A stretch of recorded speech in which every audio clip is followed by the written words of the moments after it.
Hello everyone, very good afternoon. कैसे हैं भाई आप सारे लोग। तो हम पढ़ चुके हैं schedule of the constitution, important articles भी हम कर चुके हैं। तो आज हम करने वाले हैं कॉन्स्टिट्यूशन के बहुत इम्पॉर्टेंट चीज़ जिसका नाम है पार्ट्स ऑफ द कॉन्स्टिट्यूशन, संविधान के भाग।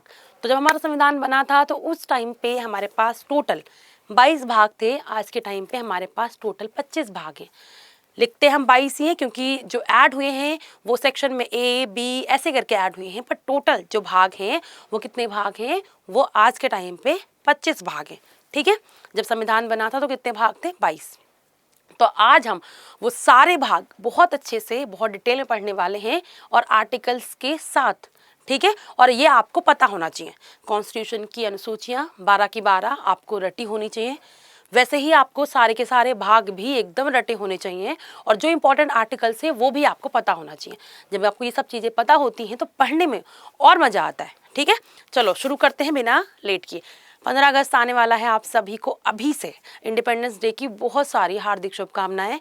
और उसी के उपलक्ष्य में हम आपको काफ़ी अच्छा ऑफर दे रहे हैं सारे कोर्सेज पे, चाहे वो यूपीएसआई का कोर्स हो, कांस्टेबल का हो, आरओ का कोर्स हो, सारे कोर्सेज पे मोर देन 70% से ज़्यादा आपको ऑफर दिया जा रहा है। कैसे ले सकते हैं इस बैच को, क्या है, अगर आपको किसी भी तरीके का कोई भी डाउट होता है किसी चीज़ को भी लेके, तो आप इस नंबर पे कॉल कर सकते हैं। नंबर क्या है, 935124 बहुत इजी नंबर है। आप इस नंबर पे कॉल कर लीजिए। जो भी आपको डाउट होंगे कोर्सेज को लेके, सारे डाउट यहाँ पे आपके क्लियर हो जाएंगे। ठीक है, और ये ऑफर देखो 14 अगस्त तक ही लिमिटेड है। जल्दी से जल्दी इस ऑफर का लाभ उठाएं। चलो, कुछ कोर्सेज पे तो आप देख लो 70% से ज़्यादा भी ऑफ है। ठीक है, तो आप उस नंबर पे कॉल करेंगे तो आपको सारी डिटेल जो है पता चल जाएंगी। तो आज हम पढ़ने वाले हैं पार्ट्स ऑफ द कॉन्स्टिट्यूशन। पहला भाग कौन सा है, पार्ट 1। तो इंग्लिश में तो लिखा हुआ, हिंदी में मैं लिख देती हूँ भाग 1। भाग 1 में क्या है, मैंने आपसे क्या कहा था जब हम पढ़ रहे थे शेड्यूल, कि जब हम नई बुक लेके आते हैं सबसे पहले उस पर क्या लिखते हैं, अपना नाम। वैसे ही शेड्यूल 1 में क्या था, भारत और उसका जो भी क्षेत्र था उसके बारे में वहाँ पे बात की गई थी। सेम चीज़ यहाँ पे भी है। तो हम बात करते हैं हमारा यूनियन के बारे में और उसके साथ मतलब केंद्र का क्षेत्राधिकार और उसकी जो भी एरिया है उन सब के बारे में हम यहाँ पे क्या बात करते हैं, उसके बारे में यहाँ पे बात करते हैं। मतलब भारत का एरिया और जो भी क्षेत्राधिकार, मतलब 28 स्टेट है, 8 यूटीज हैं, और भारत कभी और भी जगह को अगर कंट्रोल करता है, एक्वायर करता है, वो भी हम कहाँ पढ़ेंगे, भाग 1 में पढ़ेंगे। भाग 1 देखो आर्टिकल 1 से लगा के आर्टिकल 4 तक की बात करता है। तो आर्टिकल भी इंपॉर्टेंट याद रखना। मतलब ये भाग 1 में क्या लिखा है, भाग 1 में लिखा हुआ है यूनियन एंड इट्स टेरिटरी, मतलब भारत और भारत का पूरा क्षेत्राधिकार कहाँ पे दिया है, शेड्यूल 1 में था वहां पे, यहाँ पे भाग 1 में है। ठीक है, नाम कहाँ पे हो जाएगा, नाम स्टार्टिंग में होगा। तो भाग 1 में क्या हो जाएगा, भारत और उसका पूरा क्षेत्राधिकार, और साथ में भारत अगर कभी भी कोई और लैंड को एक्वायर करता है वो भी कहाँ पे आएगा, भाग 1 में ही आएगा। और कौन से कहाँ तक आता है, आर्टिकल 1 से लगा के आर्टिकल 4 तक। तो कुछ आर्टिकल्स हमारे इंपॉर्टेंट रहेंगे, वो हम यहाँ पे देखेंगे। भाग 1 याद हो गया। अब आते हैं भाग 2 पे, बहुत इंपॉर्टेंट। अब भारत का पूरा एरिया हो गया, क्षेत्राधिकार हो गया, भारत में रहता कौन है, देश तो बन गया। देश किससे बनता है, लोगों से बनता है। लोगों के पास क्या होगी, हमारे देश की नागरिकता। तो भाग नाम तो हो गया ना, अब क्या आएगा, अब आएगा भाई जो लोग रहते हैं उनके पास किस किस चीज की क्या है, नागरिकता के बारे में हम यहाँ पे क्या करेंगे, हम यहाँ पे बात करेंगे। किसके बारे में बात करेंगे, नागरिकता के बारे में। तो आप देख लो यहाँ पे कि भाग जो 2 है, तो भाग 2 में हम किसके बारे में बात करते हैं, नागरिकता के बारे में। किसके बारे में बात करते हैं, नागरिकता के बारे में। आर्टिकल 5 से लेके आर्टिकल 11 तक हम बात करते हैं किसके बारे में, बात कर रहे होते हैं, नागरिकता के बारे में। भाग 1 समझ आया, आर्टिकल 1 से लगा के आर्टिकल 4 तक बात करते हैं। ठीक है, किसके बारे में, भारत और भारत के क्षेत्राधिकार के बारे में हम बात करते हैं पहले भाग में। दूसरे भाग में जो लोग रह रहे हैं, जिनसे देश बना है, उन नागरिकों के बारे में बात करते हैं और उनको क्या मिलती, नागरिकता, भारत देश की या फिर किसी भी देश की। वो उनके देश हो गए, हम तो भारत में रहते तो हमारी क्या होगी, भारत देश की। कौन से आर्टिकल में है, भाग में, भाग 2 में है। आर्टिकल कौन सा हो जाएगा, 5 से लगा के 11 के बीच में। 2 भाग याद हो गए। ठीक है, अब जो नागरिक थे उनको कुछ राइट्स भी दिए जाएंगे, होंगे कि नहीं होंगे बताओ। तो जो नागरिक है उनको क्या मिले हैं, उनको कुछ अधिकार मिले हैं। सबसे पहले कौन से अधिकार आएंगे? सबसे पहले आएंगे हमारे बेसिक राइट, जिनके बिना इंसान सरवाइव करना इंसान के लिए या उनकी ग्रोथ के लिए मुश्किल होगा, वो होते हैं बेसिक मूल राइट्स। तो सबसे पहले क्या आएंगे? नागरिकों को क्या मिलेंगे तीसरे नंबर पे? उनके राइट्स, बेसिक राइट। तो फंडामेंटल भाग 3 में क्या हो जाएगा? भाग 3 में हो जाएंगे मौलिक अधिकार। क्या हो जाएंगे भाग 3 में? मौलिक अधिकार, या जिसे बोलते हैं फंडामेंटल राइट्स। आर्टिकल कौन सा हो जाएगा? आर्टिकल वहां पे 11 पे छोड़ा था हमने, तो यहाँ पे क्या हो जाएगा? 12 से लगा के 35 तक। भाग 1 में भारत और भारत का क्षेत्राधिकार। भाग 2 में रहने वाले नागरिकों की नागरिकता के बारे में बात। तो भाग 2 में नागरिकता के बारे में आर्टिकल 5 से लगा के आर्टिकल 11 तक। उन नागरिकों को क्या मिलेंगे? कुछ बेसिक राइट, उन्हें बोलते हैं मौलिक अधिकार। कौन से आर्टिकल में है? आर्टिकल 12 से लगा के आर्टिकल 35 तक। भाग कौन सा हो जाएगा? भाग 3। अब देखो भाग 4 में क्या है? भाग 4 में भी ये भी एक तरीके के राइट्स होते हैं, ठीक है। तो भाग 4 में भी क्या है? राइट्स के बारे में बात की जा रही है, इसको बोलते हैं राज्य के नीति निदेशक तत्व। आर्टिकल हमने कहाँ पे छोड़ा है? 35 पे। तो यहाँ पे क्या हो जाएगा? आर्टिकल 36 से लगा के 36 से 51 तक हम क्या बात करते हैं? डीपीएसपी के बारे में। किसके बारे में बात कर रहे होते हैं? हम बात करते हैं डीपीएसपी के बारे में। तो 4 आर्टिकल, 4 भाग समझ आए। तो ये क्या हो गया? ये हमारे राइट्स हो गए। अब देखो अगर कुछ राइट्स हैं तो भाई कुछ ड्यूटीज भी तो होंगी नागरिकों की, कि अगर हमने आपको कुछ राइट्स दिए हैं तो भाई आपकी कुछ ड्यूटीज भी हैं। वो ड्यूटीज कहाँ आएंगी? भाग 4A में आएंगी। वो ड्यूटीज कहाँ आएंगी? वो ड्यूटीज आएंगी भाग 4A में, 4A में, जिसे बोलते हैं मौलिक कर्तव्य। जिन्हें क्या बोलते हैं? जिन्हें बोलते हैं मौलिक कर्तव्य। आर्टिकल 51A, जहाँ पे हमारी कुछ ड्यूटीज के बारे में बात की गई है। ये पहले था नहीं कॉन्स्टिट्यूशन में, बाद में इसे ऐड किया गया है इंदिरा गांधी जी के टाइम पे, ठीक है। तो हमने अभी तक कितने भाग पढ़ लिए? 4A तक हमने भाग पढ़ लिए। अभी हम याद भी करेंगे। अब देखो क्या हो गया? भारत का क्षेत्राधिकार, भारत में रहने वाले लोगों की नागरिकता, भारत में रहने वाले लोगों के अधिकार और भारत में रहने वाले लोगों की ड्यूटीज। अब भाई देश है तो चलाएगा तो ना सरकार होंगी ना उसके लिए। तो अब सबसे पहले कौन आएगा? केंद्र सरकार। फिर कौन आएगी? राज्य सरकार। तो शुरुआत करते हैं भाग 5 में। क्या आता है? भाग 5 में आती है केंद्र सरकार। यूनियन गवर्नमेंट कहाँ पे है? भाग 5 में हम बात करते हैं केंद्र सरकार के बारे में। आर्टिकल्स देख लो, 51 पे खत्म किया तो आर्टिकल 52 से लगा के आर्टिकल 151 तक हम बात करते हैं किसके बारे में? केंद्र सरकार के बारे में। इसी केंद्र सरकार में प्रेसिडेंट आएंगे, वाइस प्रेसिडेंट आएंगे, काउंसिल ऑफ मिनिस्टर आएंगे, ठीक है। तो जो सुप्रीम कोर्ट आएगा, जो भी केंद्र सरकार के अंदर आता है, वो सब किसके अंदर आ जाएगा? वो आएगा भाग 5 के अंदर। 52 से लगा के आर्टिकल 151 तक हम बात करते हैं केंद्र सरकार के बारे में। भाग 5 मैंने क्या बोला? केंद्र सरकार के बाद क्या आएगी? राज्य सरकार। तो भाग 6 में क्या आएगा?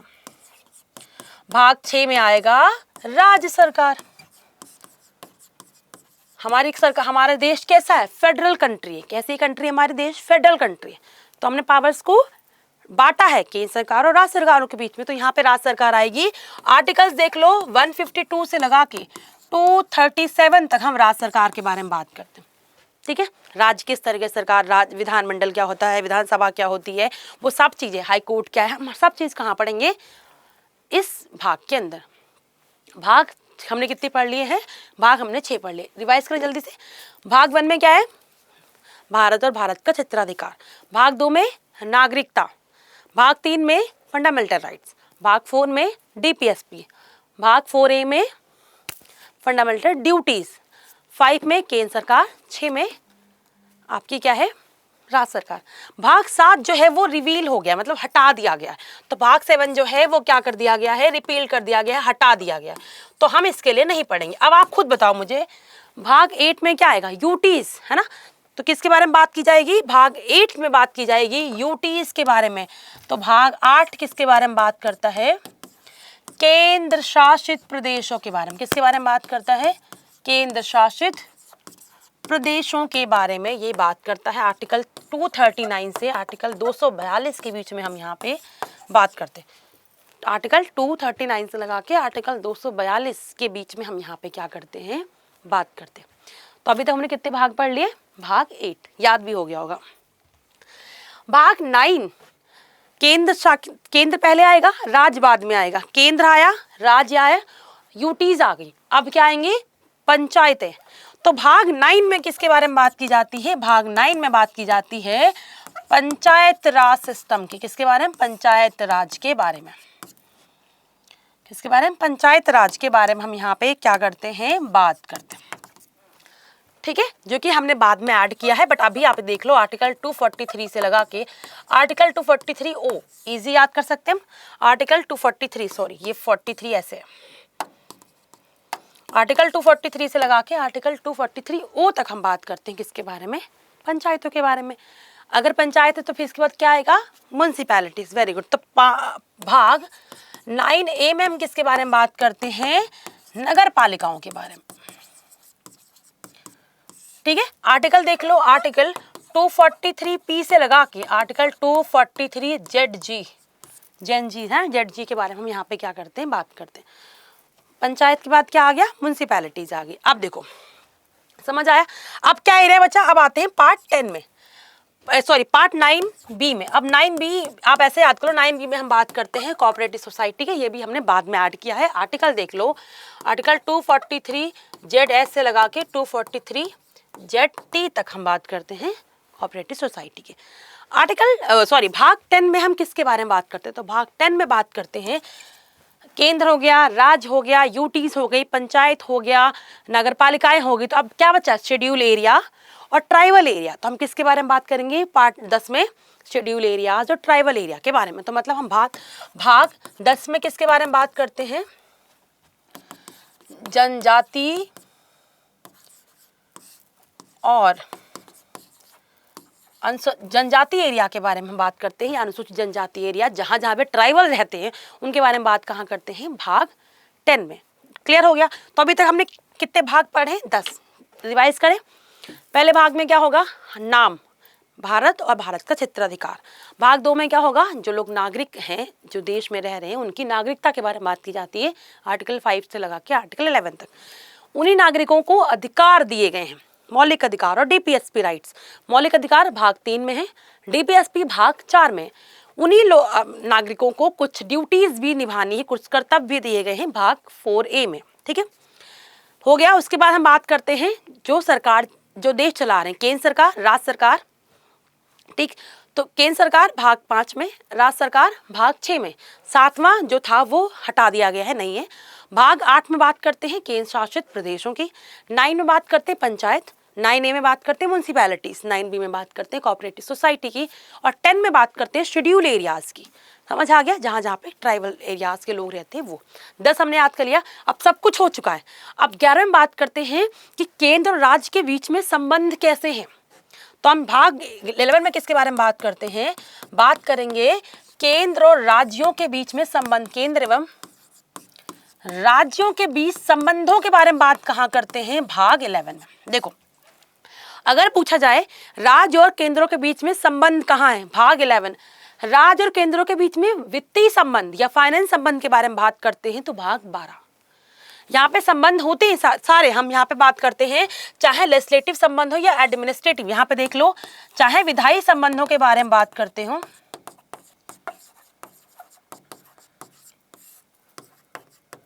या फिर प्रशासनिक संबंध, अगर हम इनके बारे में बात कर रहे हैं, दोनों के बारे में, तो दोनों कहाँ पे आएंगे? ये देखो, ये आ जाएगा भाग, ये पार्ट इसे हम ऐसे कर लिख लेते हैं। तो दो तरीके के संबंध कहाँ पे दिए हुए हैं? पार्ट 11 में। कौन कौन से? विधायी संबंध केंद्र और राज्य के बीच में, और प्रशासनिक संबंध केंद्र और राज्य के बीच में कहाँ पे है? भाग 11 में। जब बात करता है फाइनेंस संबंध के बारे में, देखो 3 तरीके के संबंध होते हैं केंद्र और राज्य के बीच में। एक तो विधायी संबंध, दूसरा प्रशासनिक संबंध, और तीसरा होता है आपका वित्तीय संबंध। तो 2 संबंध कहाँ पे दिए हुए हैं? भाग 11 में। और तीसरा संबंध कहाँ पे दिया है? ये भाग 12 में दिया है। कौन से? तो भाग 12 में हम किसके बारे में बात करते हैं? वित्तीय संबंध के बारे में। और यहाँ पे बहुत और भी चीजें होती हैं, distribution of the revenue, borrowing, government property, जो भी फाइनेंस को लेके बात होती है वो सारी बात कहाँ पे आ जाएगी? भाग 12 में। क्लियर हो गया? तो केंद्र सरकार और राज्य सरकारों के बीच में संबंध के बारे में बात की जाती है। संबंध 3 तरीके के होते हैं, विधायिका संबंध, प्रशासनिक संबंध और फाइनेंस संबंध। विधायिका और प्रशासनिक संबंध कौन से भाग में आते हैं? भाग 11 में। और वित्तीय संबंध कहाँ पे आते हैं? भाग 12 में। और यहाँ पे जो भी वित्तीय चीज़ों के बारे में बात की जाती है वो सारी कहाँ पे आ जाएगी? वो सारी की सारी आएगी यहाँ पे भाग 12 में। तो आर्टिकल 264 से लगा के आर्टिकल 300A तक हम बात करते हैं। आर्टिकल 300A किसके बारे में बात करता है, प्लीज़ बताना मुझे। अगर मैं आपसे पूछूं कि जो आर्टिकल 300A है वो किस चीज़ के बारे में बात करता है, प्लीज़ बताना मुझे कॉमेंट में। आर्टिकल 300A जो है वो किस चीज़ के बारे में बात करता है, समझ आया? आर्टिकल 13 किसके बारे में बात करता है? ट्रेड के बारे में। किसके बारे में बात करता है? ट्रेड के बारे में, कि हमारे पास फ्रीडम है क्या करने की? ट्रेड करने की। तो deals with the freedom of trade, commerce, intercourse through out the, मतलब आप भी देख लो, ट्रेड एक शब्द याद कर लो। भाग जो 13 है वो किसके बारे में बात करता है? व्यापार, मुक्त व्यापार के बारे में बात करता है। मुफ्त व्यापार, बस आप ट्रेड से भी याद कर सकते हो। आर्टिकल अगर हम बात करें तो आर्टिकल बहुत ज़्यादा नहीं पूछ जाते, तो आर्टिकल आप यहाँ पे मत पढ़ो। जो आर्टिकल इंपॉर्टेंट है मैं वो बता दे रही हूँ उसके साथ, बट यहाँ पे ये आर्टिकल बहुत ज़्यादा इंपॉर्टेंट नहीं है तो हम यहाँ पे नहीं देखेंगे। मुक्त व्यापार कहाँ पे हो जाएगा? भाग 13 में, ठीक है, मुक्त ट्रेड के बाद। आर्टिकल 14 बहुत इंपॉर्टेंट है। भाग 14 में हम बात करते हैं यूपीएससी के बारे में। कीवर्ड से याद रख लो, जितनी भी आपकी यूनियन सर्विसेज हैं वो कहाँ पे आती हैं? वो भाग 14 में। मतलब जो भी आप पब्लिक सर्विस के बारे में बात करते हो, वो पब्लिक सर्विस जिसे हम बोलते हैं यूपीएससी, मैंने शॉर्ट फॉर्म में पब्लिक सर्विस के बारे में यूनियन और स्टेट दोनों की, यूनियन एंड स्टेट दोनों की बारे में बात, मतलब देखो जो भी आपकी पब्लिक सर्विस होती है, चाहे वो यूनियन की हो चाहे वो स्टेट की हो, for example UPSC, for example UPPCS, जो भी स्टेट वाइज है ना, वो सारी कहाँ पे आ जाएंगी? वो सारी की सारी भाग 14 में आएंगी। मतलब ये कि जो भी आपकी पब्लिक सर्विसेज कमीशन है, UPSC, UPPCS, Rajasthan PCS, Bihar PCS, सब कहाँ पे आएंगे? ये सब आपके भाग 14 में आएंगे, ठीक है, समझ आ गया? सर्विस के बारे में बात कर रही हूँ, सर्विस। तो जो यूपीएससी है, जो स्टेट पीएससी, वो सारे कहाँ पे आते हैं? वो सारे यहाँ पे आते हैं, समझ आ गया? भाग 14 में। भाग 14, भाग 14A देख लो, ये बाद में ऐड हुआ इंदिरा गांधी जी के टाइम पे। यहाँ पे बात करते हैं एडमिनिस्ट्रेटिव ट्रिब्यूनल्स के बारे में बात करते हैं, ठीक है, भाग 14A में। अगले में आ जाओ, इंपॉर्टेंट है वैसे, आप देख सकते हो किसके बारे में बात करते हैं? एडमिनिस्ट्रेटिव, प्रशासनिक जो आपके ट्रिब्यूनल्स होते हैं उनके बारे में यहाँ पे बात की जाती है। भाग 15 बहुत ही ज़्यादा इंपॉर्टेंट है। भाग 15 किसके बारे में बात करता है? इलेक्शन कमीशन ऑफ इंडिया के बारे में। किसके बारे में बात करता है? ये बात करता है कि हमें फ्री फेयर इलेक्शन कराने हैं, इसके लिए एक कमीशन बनाई जाएगा। आर्टिकल 324 से आर्टिकल 329A तक बात करते हैं इस भाग में। यहीं पे आप बात कर लो, इलेक्शन कमीशन ऑफ इंडिया जो होता है वो भी यहीं आता है, जिसे बोलते हैं निर्वाचन विभाग, निर्वाचन आयोग, समझ आया? तो इलेक्शंस कहाँ पे आते हैं? भाग 5 में। कहाँ पे आते हैं? सॉरी, भाग 15 में। कहाँ पे आते हैं? भाग 15 में, बहुत इंपॉर्टेंट है। अब हम बात करते हैं, देखो अभी तक जितने भी मैंने पार्ट्स पढ़ाए बहुत इंपॉर्टेंट पार्ट्स है, बहुत ज़्यादा। अब देखो सारे पार्ट्स से इंपॉर्टेंट है। अब आते हैं भाग 16 पे। भाग 16 जो है वो किसके बारे में बात करता है? जो कुछ हमारे सर्टेन क्लासेस है, जैसे कि एससी एसटी, उनकी रिजर्वेशन की बात या फिर उनको सेफगार्ड करने की बात सारी कहाँ दी जाती है? वो यहाँ पे दी जाती है। तो special provisions of the related certain classes, तो जो भी हम एससी एसटी के बारे में बात करेंगे अलग से, वो कहाँ कौन से भाग में दिए हैं? वो भाग 16 में। क्लियर हो गया? समझ आ गया? भाग 16 में इनके बारे में बात करते हैं। अब भाग 17 बहुत बहुत ज़्यादा इंपॉर्टेंट है आज के टाइम पे। यहाँ पे हम बात करते हैं भाषाओं के बारे में। कीवर्ड से याद रख लो, भाषाएं, चाहे वो यूनियन की भाषा हो, चाहे वो स्टेट की भाषा हो, मतलब राज्यों की भाषा हो, चाहे केंद्र सरकार की भाषा हो, इन सारी भाषाओं की बात हम कहाँ पे करते हैं? वो हम करते हैं भाग 17 में। केंद्र की भाषा, राज्य की भाषा, कोर्ट की भाषा, ठीक है, चाहे सुप्रीम कोर्ट हो चाहे हाई कोर्ट की सारी भाषाएं कौन से भाग में है? भाग 17 में। तो लैंग्वेजेस और भाषाएं कहाँ पे? कीवर्ड से याद रखो, भाग 17 में। आर्टिकल देख लो, इंपॉर्टेंट है। आर्टिकल 343 से लगा के आर्टिकल 351, ये बहुत इंपॉर्टेंट आर्टिकल्स हैं। एक सारे के सारे आर्टिकल्स जो है वो इंपॉर्टेंट हैं। आर्टिकल 343 से लगा के आर्टिकल 351 तक बहुत इंपॉर्टेंट आर्टिकल्स हैं, हम पढ़ेंगे इसे बहुत अच्छे से। भाग 18, ओहो, ये बात करता है आपातकालीन आपातकाल के जो भी आपके नियम कानून होते हैं वो कहाँ पे हैं, वो आपके भाग 18 में है। कौन सी इमरजेंसी लगेगी, आर्टिकल 352 में क्या है, आर्टिकल 356 में क्या है, आर्टिकल 360 में क्या है, सब तरीके की इमरजेंसी कहाँ पे है, वो यहाँ पे है भाग 18 में। आर्टिकल देख लो, आर्टिकल 352 से लगा के आर्टिकल 360 में पहले ही बता चुकी हूँ 3 तरीके की इमरजेंसी होती है। आर्टिकल 352 में नेशनल इमरजेंसी, 360 में फाइनेंस इमरजेंसी और 356 में आपका प्रेसिडेंट रूल, जिसे हम स्टेट इमरजेंसी बोलते हैं। समझ आ गया? अब देखो भाग 19 के बारे में बात करें तो यहाँ पे हम मिसलेनियस चीज़ों के बारे में बात करते हैं जो हमारे लिए बहुत ज़्यादा इंपॉर्टेंट है भी नहीं। भाग 20 जो है वो इंपॉर्टेंट है। किसके बारे में बात करते हैं? भाग 20 के बारे में। जो भाग 20 है वो किसके बारे में बात करता है? संविधान संशोधन के बारे में। संविधान संशोधन के बारे में कौन बात करता है? आर्टिकल देख लो 368। ये हमने कहाँ से लिया है? दक्षिण अफ्रीका के कॉन्स्टिट्यूशन से।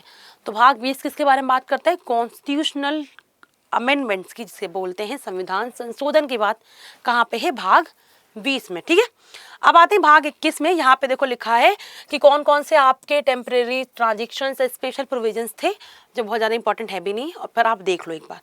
अगर हम बात करते हैं भाग 22 के बारे में, यहाँ देख लो आर्टिकल, देखो ये भाग जो आपका 22 है, यहाँ पे देखो आर्टिकल 393 से लगा के आर्टिकल 395। हमारा संविधान बना था तो हमारे पास कितने आर्टिकल थे? 395। आज भी कितने हैं? आज हमारे पास जो आर्टिकल हैं वो 400 से ज़्यादा हैं, बट लास्ट आर्टिकल जो है वो आज भी आपका क्या है? आर्टिकल 395, क्योंकि हमने उसी में ऐड करे हैं A B C करके, अलग से हमने कोई आर्टिकल 396 नहीं बनाया। ठीक है, समझ आए? यहाँ पे देखो टाइटल्स, कमेंसमेंट, सब कुछ यहाँ पे आपके यहाँ पे लिखा हुआ है। तो कौन कौन से इंपॉर्टेंट पार्ट्स थे वो हमने बहुत अच्छे से पढ़ ली। अब जल्दी से एक बार बिना कुछ किए हम रिवाइज करते हैं। ठीक है, बिना हटाए। पार्ट 1 में क्या है? भारत और भारत का क्षेत्राधिकार। पार्ट 2 में क्या है? नागरिकता। पार्ट 3 में मतलब भाग 3 में मौलिक अधिकार। भाग 4 में DPSP। भाग 4A में फंडामेंटल ड्यूटीज। भाग 5 में केंद्र सरकार। 6 में राज्य सरकार। 7 रिवील कर दिया गया। 8 में यूटीज केंद्र शासित प्रदेश। 9 में पंचायत। 10 में मतलब 9 में पंचायत। 9A में म्यूनसिपैलिटीज। 9B में कोऑपरेटिव सोसाइटी। 10 में बताओ शेड्यूल एरियाज और शेड्यूल ट्राइबल एरियाज के बारे में बात की जाएगी। 11 में केंद्र और राज्यों के संबंध के बारे में बात की गई। ठीक है, जहाँ पे 2 संबंध देखे हमने, विधायी और प्रशासनिक संबंध। भाग 2 में फाइनेंस संबंध के बारे में बात की गई है, वित्तीय संबंध के बारे में, और जो भी वित्तीय संबंध को लेकर जो भी बातें हैं कहाँ पे है? भाग 12 में। भाग 13 ट्रेड के बारे में बात करता है। भाग 14 पब्लिक सर्विसेज के बारे में बात करता है, चाहे वो यूनियन की हो चाहे वो स्टेट की हो। तो यूपीएससी और स्टेट पीसीएस जैसे आप याद कर सकते हो, कहाँ पे? भाग 14 में। भाग 14 में ट्रिब्यूनल्स के बारे में बात की जाती है। ठीक है, भाग 15 में इलेक्शन कमीशन ऑफ इंडिया, मतलब जितने भी इलेक्शन जो भी इलेक्शंस होंगे वो सारे कहाँ पे दिया गया है? भाग 15 में। समझ आ गया? भाग 16 में SC/STs को लेके जो भी स्पेशल क्लासेस हैं उनके रिजर्वेशन की बातें सारी कहाँ पे की गई हैं? भाग 16 में। भाग 17 बहुत इंपॉर्टेंट है, भाग 17, जहाँ पे भाषाओं के बारे में बात की गई है। किसके बारे में? भाषाओं के बारे में। भाग 18 किसके बारे में बात करता है? अमेंडमेंट के बारे में बात करता है। भाग 18 किसके बारे में बात करता है? इमरजेंसी के बारे में, आपातकालीन कंडीशंस के बारे में बात करता है। भाग 20 किसके बारे में बात करता है? संविधान संशोधन के बारे में। बस आपको इतने ही आर्टिकल बहुत अच्छे से याद रखने। समझ आ गया? इतने ही भाग आपको बहुत अच्छे से याद रखने हैं। समझ आया? हमने सारे भागों को बहुत अच्छे से पढ़ा है और बहुत अच्छे से याद किया। ठीक है, अगर कोई भी डाउट हो तो आप कमेंट सेक्शन में पूछ लेना। और मैंने एक सवाल पूछा था, आर्टिकल 300A में क्या लिखा हुआ है और कौन से अमेंडमेंट से वो चीज़ हुई थी और क्या था वो अमेंडमेंट, सब आपको बताना है कमेंट सेक्शन में। तो आज के लिए इतने रखते हैं। आप लोग अपना बहुत अच्छे से ख्याल रखो। Bye bye, take care and thank you so much.